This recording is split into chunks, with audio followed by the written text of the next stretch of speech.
Hey everybody, welcome to Eating Peace this week. Wow, so many people write, and you've probably had this thought before. I sure have. I don't know what to eat. I need to know what to eat. I need to get the right food plan. I can't stand it. So much chaos in the mind with information about the right diets and the right foods and the right nutrition and the wrong nutrition. And you all have probably heard about that there's even a new, fairly new diagnosis for an eating disorder, which is orthorexia, meaning you're reading the labels and trying to be so perfect and understand everything about the ingredients of food that you're driving yourself nuts. It's almost got like an obsessive quality to it, compulsive quality to it, making sure everything is so incredibly perfect. So, what to eat? What to eat? This is a really interesting question. And one of the first, maybe, things that is really incredibly powerful to question to find eating peace is, for me, the notion that you must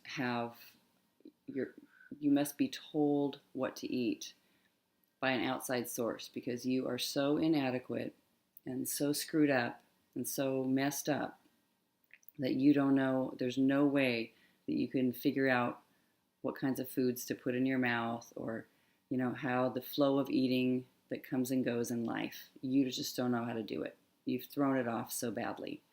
I have been there. I have felt that. And it may seem true based on the evidence that you've really screwed up, that you find yourself going up and down in weight and trying a million different diets and getting way too hungry and then getting way too full, just like I did. So something seems to be wrong. Something seems to be off. It's not working.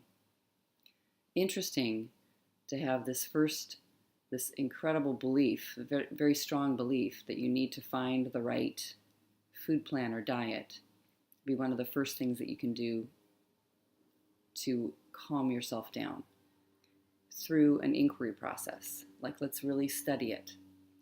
Because when you believe that you need to have yourself told what to do, it's like that you're just a complete failure and you don't even have the mechanism within your own body to sort out what to eat or not eat, then you feel like this incredible, like there's something missing.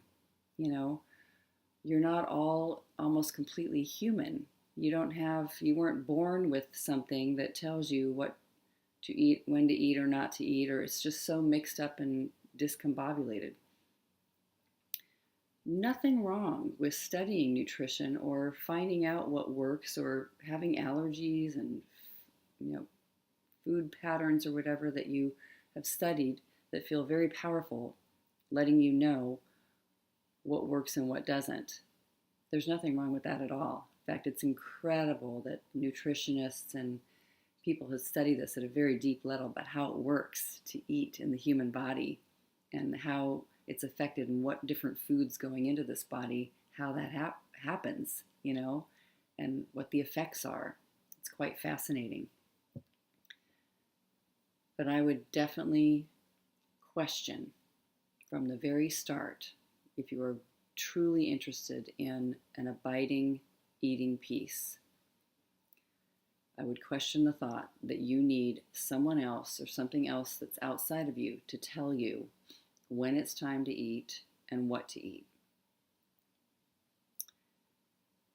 And as I said, sort of a strange paradox because it's not what to eat. Maybe sometimes when you're raised eating only Fruit Loops and potato chips, you don't really know anything else. And these things start to not feel good in the body at all. So finding all the other things about just a sort of a balanced way to eat and all the beautiful things and huge variety in the world is very exciting and fun.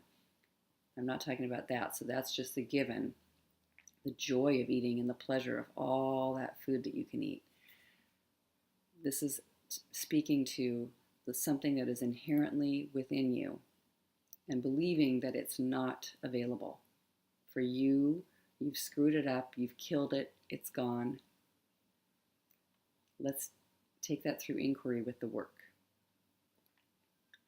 So you need someone else to tell you what to do because you have no way of knowing how and when and what to eat. Is that true? You've been told it. It will seem, based on a lot of the models, that that's the case. Maybe even the culture around you says you should be thinner, and so therefore what you're doing here now is wrong. You really, really, really need to be thinner.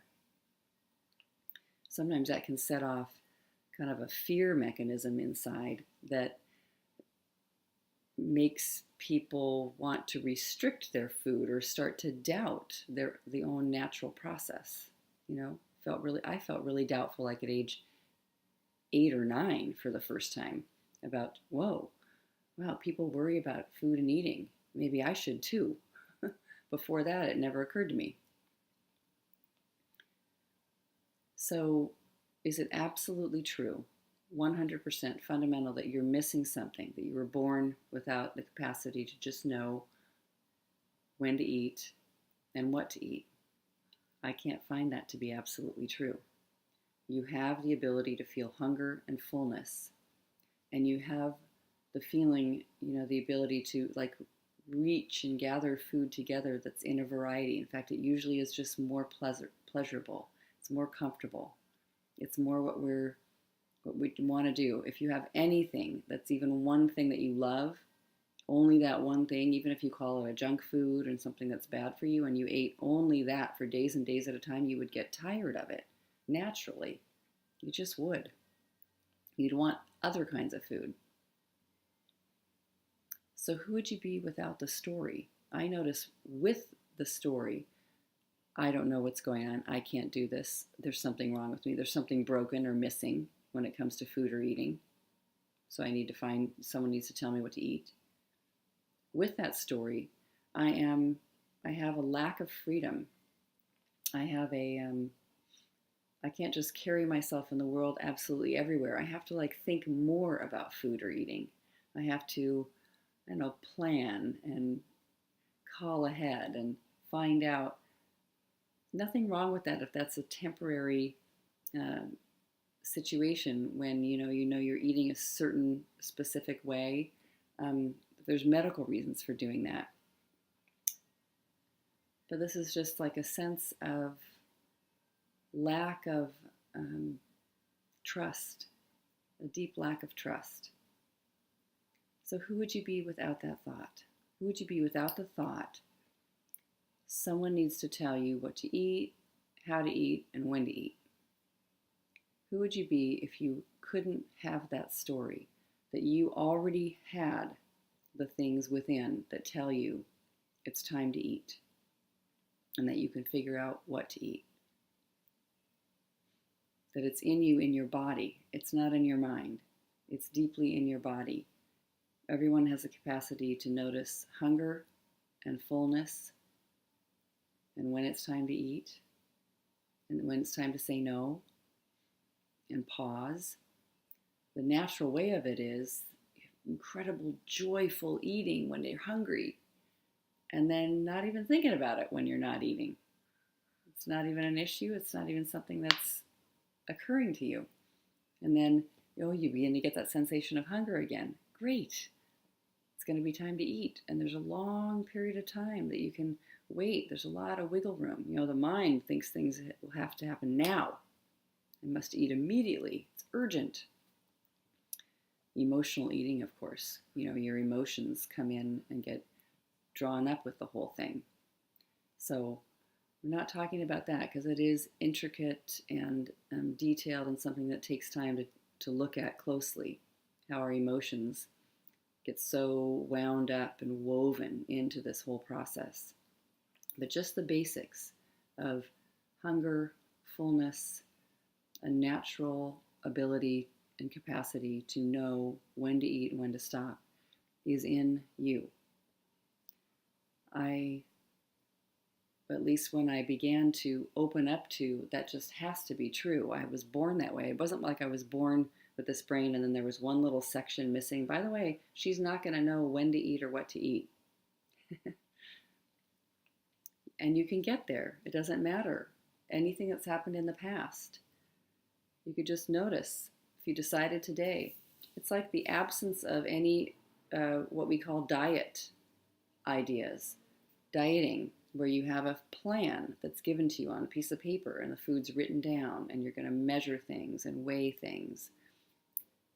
Sometimes that is very, very helpful for people as a safety zone, and it's okay to do that for a while. And I am talking about ultimately, so nothing wrong with anything that's working, but ultimately, who would you be without the story that you just can't do it? You know, you're incapable of the hunger, fullness flow. I think it's very, very exciting, and you can turn it around. Turn that thought around. Someone needs to tell me what to eat. Someone needs to tell me how to eat. I need to tell myself. I don't need someone else to tell me. I need to just tell myself. I need to adopt something deep within.